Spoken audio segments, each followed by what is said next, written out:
অনেক বন্ধুরা আমাকে জিজ্ঞেস করেছো যে আমি কোথায় আছি, কি হয়েছে, ডিটেল দিতে। তো আমি সবার আগে বলি যে আমার গলব্লাডার স্টোন হয়েছে। এছাড়াও যেটা হয়েছে সেটা হচ্ছে পেটে একটা টিউমার হয়েছে আজকে প্রায় 4-5 বছর ধরে। তো সেটার অপারেশন করা হয়নি।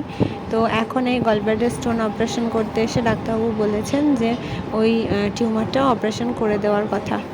এবার আমি আছি এই মুহূর্তে বোলপুর রামকৃষ্ণ নার্সিংহোমে। তো সেখানে অ্যাডমিশন হয়ে গেছে আমার। সঙ্গে আমার বর আছে, আমার দিদি আছে। তো আমার অপারেশনটা আজকে হওয়ার কথা ছিল, কিন্তু হবে আগামীকাল অর্থাৎ রবিবারে। আমি মানসিকভাবে অন্যদের মতো খুব একটা স্ট্রং নই, দুর্বলই বলা চলে। তো এতক্ষণ পর্যন্ত ঠিক ছিলাম, কিন্তু আমার পাশের রুমে আমাকে একটা ইঞ্জেকশন নেওয়ার জন্য ডেকেছিল।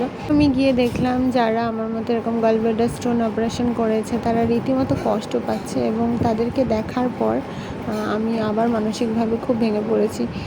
স্নান করে এলাম কিছুক্ষণ আগে, আমার বরকেও বলেছিলাম স্নান করে এসো, তো ও বাইরে থেকে স্নান করে এলো। আমি যখনই মন খারাপ করছি ও বেশি মন খারাপ করে ফেলছে, তো ওর জন্যও খারাপ লাগছে মাঝে মাঝে।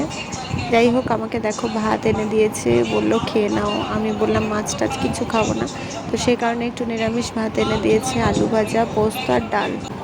ঈশ্বরের কাছে আমার আকুল আবেদন যে ও যেন খুব সুস্থ থাকে, সুন্দর থাকে, তাহলেই আমি ভালো থাকবো।